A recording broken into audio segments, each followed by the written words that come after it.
Thank you for joining us on the RP Experience. I'm your host, Andrew Regenard. Today, we have Joey Rock, one of our preferred partners and Valet service with Real Producers. So, welcome. Thank you. Appreciate you having me. Joey is the owner of 5-Star Valet, which is a full-service parking management company providing the best-in-class valet transportation, parking management services here in Naples, Boca Raton, West Palm Beach, Miami, and St. Louis. For Joey, his main focus is on exceeding expectations and applying high-class service every step of the way as he expands the business. Staff recruitment remains one of his primary focus. He understands that he cannot succeed without his employees. Joey's model is all about providing excellence and continue to grow with expertise.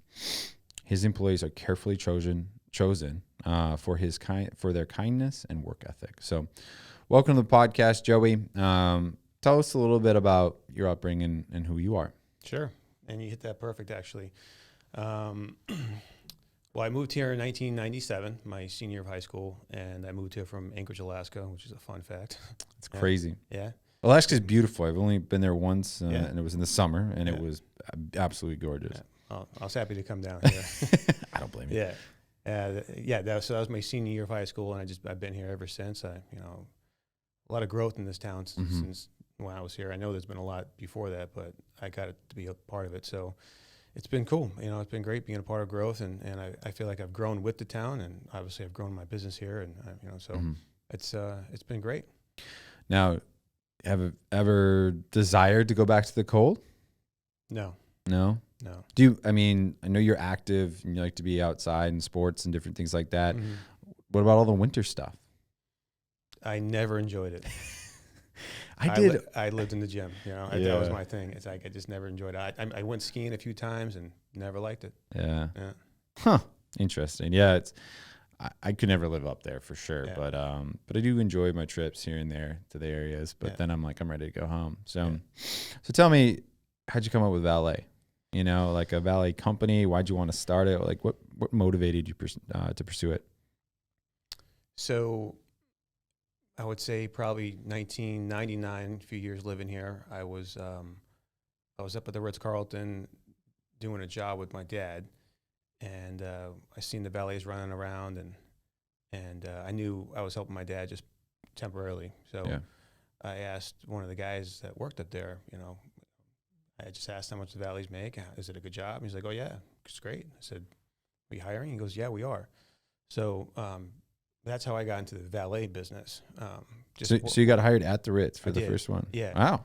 That's a pristine, obviously valet. Yeah. It was a big move for me because I've never went through that kind of training before. Mm-hmm. And then, being on the front door, being that first interaction, I saw how much of an impact it made on the arrival and departure. And, you can really get to know people, guests, and I loved it. So, I stayed with the company, and the golf resort ended up opening up 2002, and I went there as a doorman, started running the front door there. And from there, I was, 24, very content with my job. I loved it. I loved being in charge of the valets. I loved doing the schedule. And then there was a manager who left the Ritz-Carlton and went to a country club called Mediterra. Mm-hmm. And he loved the way I ran the front door. He's like, you run this like it's your own. I said, well, it is. I own it. It's my department. Yeah. He goes, well, can you do me a favor? I said, what's that? He goes, can you start a valet company? I'm like, what do you mean? What does that mean, start a valet company? You're like, I'm with one. What do you mean? Because we have a valet service. He's the only one in town pretty much. So we don't have options. And he's just setting up young kids. They're smoking. They're 16, they're 17. Yeah. And it's just I don't know what to do. I'm stuck with them. Yeah. So I told him, I said, Friedrich, thank you very much, but I'm good here, Right. And then I just went home and I thought about it. I'm like, well, hang on a second. Why would I not do that? Right. Naples is I can do both. That's why. Mm-hmm. So I'm like, I can probably, if this is one account, I could just use my own staff. Right. My friends. Right. I know how to provide Ritz-Carlton service, and you can give me any kind of handbook. Anybody can copy a handbook. It's how you implement it. So I knew I was really good at that. So I I called them back. I said, I'm gonna do this. I'm gonna start a company, and give me a couple weeks to get it figured out. And I'll report back. Yeah, right. And at the Yeah. time, I thought it was really a big deal, but it's so simple here. I mean, Yeah. and it's a business license. That's it. And then you get insurance, and I went back to him, and that was it. So that was our first account. And at the time, Mediterra was just being developed by Benita Bay Group, Mm-hmm. which was Benita Bay, Twin Eagles. Mm-hmm. And they all started seeing what we were doing at Mediterra. I mean, we were bringing the Ritz-Carlton service outside the Ritz-Carlton, and it was spreading like wildfire. So Yeah. all these clubs started calling me, and then, it just went from there. Went from a side business where I was doing both, working at the Ritz, and then running the 5-Star Valet, to the point where it got too big. Yeah. And it was during 2008 when we had the first financial crisis. Yep. And I knew I had to choose. I mean, I had to choose something that I can grow, or no. So I decided to just resign from the Ritz-Carlton, which was pretty tough for me, actually. Right. And I just focused on 5-Star 100%. That's when Mercado opened up. And, that's where I went from, really, honestly, maybe a handful of accounts to, from there, right to over 250 employees, 60 accounts. I mean, that was kind of the history of it right there. Yeah. Yeah. You said that, like, I've experienced terrible service from a valet, and it made the whole night terrible, right? And I was just going to a place to get dinner, right? Yeah. And so that's so critical. Like, touch on that and why, what you instill to your employees, like how critical that is. Well, yeah, that's the first and last impression. So we got to win them on the front door. That's where we got to get them right there. And that's when you are on stage. And that's why our appearance is very important. That's why our training is very important. And, when those cars pull up, you're waving up with an open hand, you're smiling, you're getting that lady's door, you're extending your hand, you're running to get in the front door. And then on the way out, you make sure that, that you recognize, ask them if they had a good time, please come back and see us again. And sometimes that's the opportunity for them to say, oh, we didn't have a good time, or we had a bad experience. And we then have the opportunity to go back into that establishment and let them know what happened. And then so we can actually win back a guest. Right. And we've seen it, and Right. it's great. So yeah, that's a what win-win. it's all about. That's how we train. So many people think that endeavor of creating a business is a huge undertaking, which it is. I'm not underplaying starting a business, that it's not a lot of work and it's not a lot of effort, but actually physically going and getting that business license, it's not that much, right? I mean, it's a couple things, right? Couple things. Yeah. Yeah. Like, I want someone that is out there, I hope, that's listening to you right now to understand that, yes, there's a lot of work that goes into creating a bigger business, and actually, they say 90% of businesses fail and stuff like that. Yeah, it's hard to make it happen, but the first step, go and get your the business license and a few things. First of all, you got to be passionate about what you're doing. Yeah. I mean, because if you don't believe in what you're doing, your potential client's gonna see that right away. Right.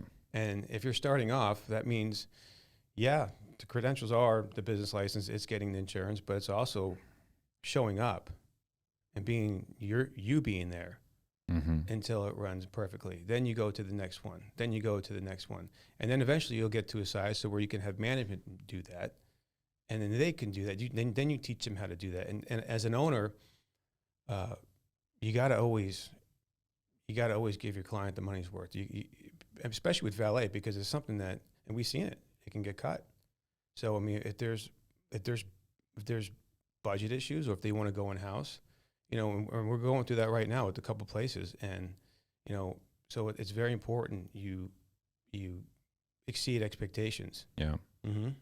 So what type of service do you instill on your employees and your staff, and what do you offer to your clients? Kind of service to our employees? No, to your clients. Like, what kind of service do you instill and require from your employees that you offer to your clients? So we are pretty much, we were a 95% traditional valet service, where we send valets to establishments and they provide service. Now we're more into a parking management as well, or like, for instance, a good example is the Hertz Arena. We took over their parking. All that means is we took over the directional parking, and it also means that we capture all the revenue. So before we do that, we find out what inefficiencies are there. Mm-hmm. And what we saw there was everyone's paying with cash. Okay, well that got taken away right off the bat. Credit card only, and not because there's two things. One, cash is easy to put in your pocket, but also that's not the big part of it. The big part is change, making change. Right. Who doesn't have enough cash on them? So everyone has a credit card. Those things work quick, and then you write in.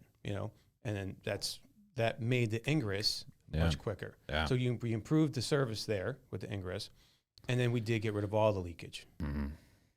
Perfect. All right. So this applies to your company, but it's generic across every company. Like the process of hiring and training is so critical for a business. So like, what do you do, and what are some key points that like your company does, but that other people also could apply within their business? Sure, that's a good question, and it's a good question because we don't actually hire, we select, and that's the big difference. That's the key. That's the key to our success, actually, because and I think our selection process is 1 in 12 applicants get picked, and then at that point, you get put through a regular onboarding process, and then there's an orientation, and then there's training, and then they come back for a review with one of our executive team members, and just to make sure they're happy with us, and we're happy with them, and that's a good time we get feedback from them. So, and we're very open. We're very open to other people's schedules. So, for instance, if you can only work 2 days a week, and say if you want to work for us and you have Fridays and Saturdays off, Mm-hmm.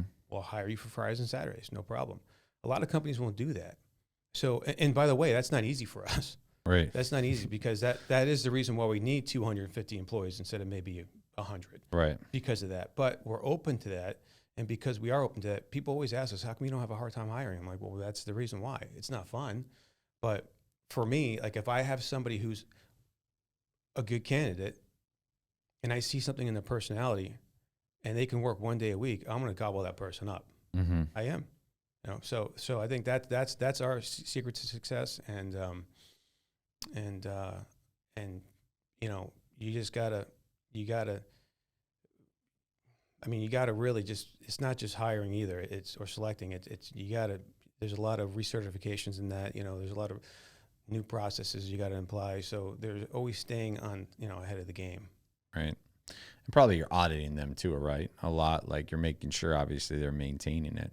It's not just the onboarding part. It's yeah, and then there's an incentive. We have employee incentives, like for instance, and we there's not a lot of Valet companies that do this. Not a lot of companies, period, that do this. But we offer health benefits if you work for us after, I believe it's like 6 months. You're capable of getting benefits, and then after we cover 50% of the person. After 3 years, we do 75% of the person. After 20 hours, I believe you're eligible for a 401k if you're averaging 20 hours for, I don't know, maybe a year. And then, I'm sorry, don't quote me on this. I'm not the HR person. Right. I used to know all this to the team, right. but it's so those are things. Those are client, those are employer retention programs. And it's important. So, we offer that, and then we also offer incentives like for recruiting. See, our employees know what we're looking for. Yeah. We want them to be the ones going out and recruiting. Right. So if you recruit somebody, you get a $50 gift card or $50 cash card, and if they make it through 3 months, then they get another 50. So that has been really effective for us. I mean, it's been. If you recruit 10 people, that's $500. Well, yeah, right. Another 1,000 then if they stay. 1,000, right. So that's helpful. If anyone, if that can help anybody, that's a good thing to do. I think the biggest thing what you're doing and that is different than probably a lot of the other ones, and I don't know how they're set up, so maybe they do it, but you're pouring into these people where the business of valet, when most people probably think is, oh, I'm just going to get paid minimum wage, but I'm going to make my money off my tips and whatever. The company probably doesn't care much about me, but it doesn't matter because I just need to please the client in front of me so that they give me extra money, right? where yes, they still need to please it, but they want to work for you, right? Because you're incentivizing them. So you're probably not turning burning these employees as much versus a different organization. Our retention credit is through the roof. It's high. Unreal. Yeah. No, we don't have the only time we have our employees go is when they're in college. Yeah. And they pursue their careers shortly after. Yeah. And even then, sometimes they don't do it.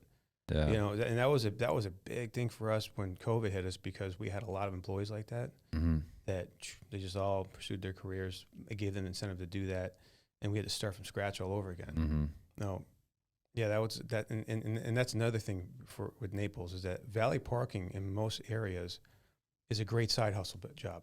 Right. But here, it's a borderline career job. I mean, Right. it could be. Yeah. I mean, some of our guys that are in locations, they make $100,000 a year, and that's cash.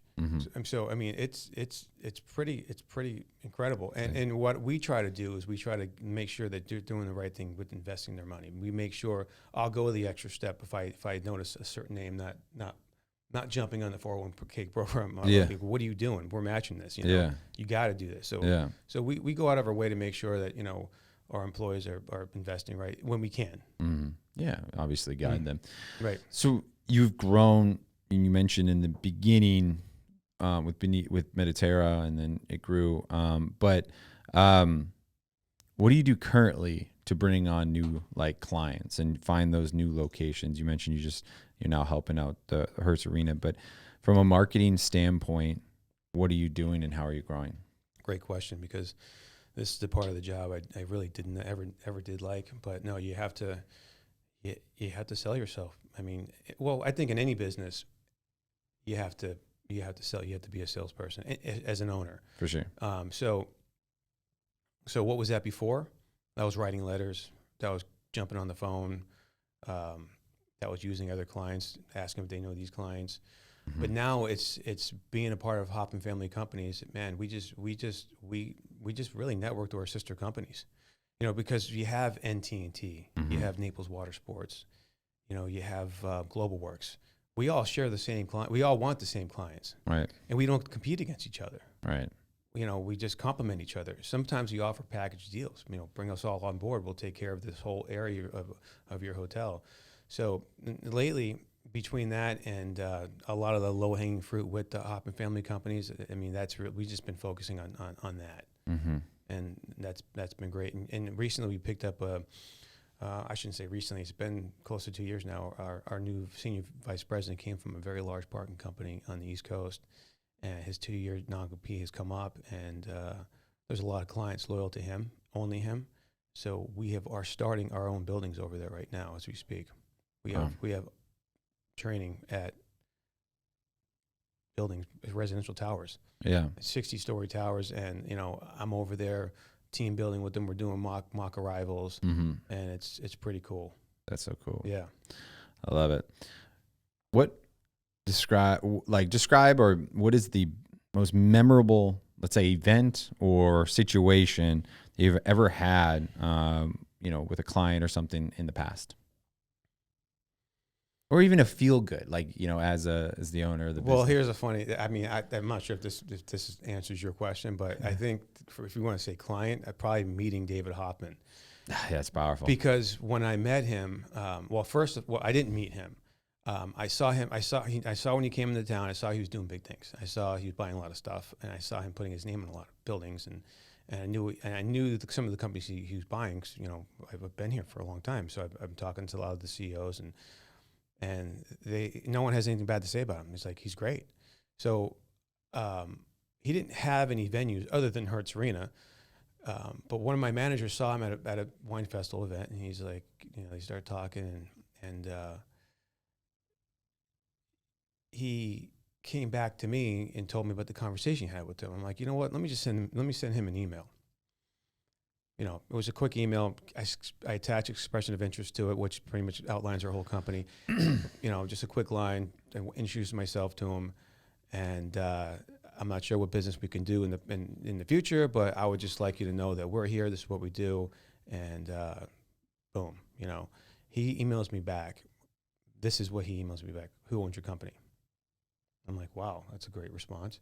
So That's pretty blunt, right? yeah, I say, well, okay. I responded. Did you say me? Yeah. You should have just me. Well, I wanted to, but then I'm like, so I said, I'm the sole owner of the 5-Star Valet. I founded it, and next response, do you want to sell it? I'm like, what? Okay. And keep this in mind, like, for 5 years, all these big nationwide companies have been coming down here trying to do a deal with 5-Star. And all their deals have been, sell us 100%, we'll make you the general manager with bonuses, and I was never interested in that, only because I'm not looking to get out of the game. So I wanted to be very transparent with Dave, so I responded back, you know what, yeah, sure, let's talk. No one in my mind, I didn't want to sell it, but let's see what he has to say. And then the talk started happening, and it was pretty cool because he gave me the option of, do you want to be my partner? I'm like, yeah, that sounds a lot better. Right. Because all I want to do is grow my company. Right. I have no ego there. Right. I just want to grow it. I want to make it nationwide. I want to blow it up.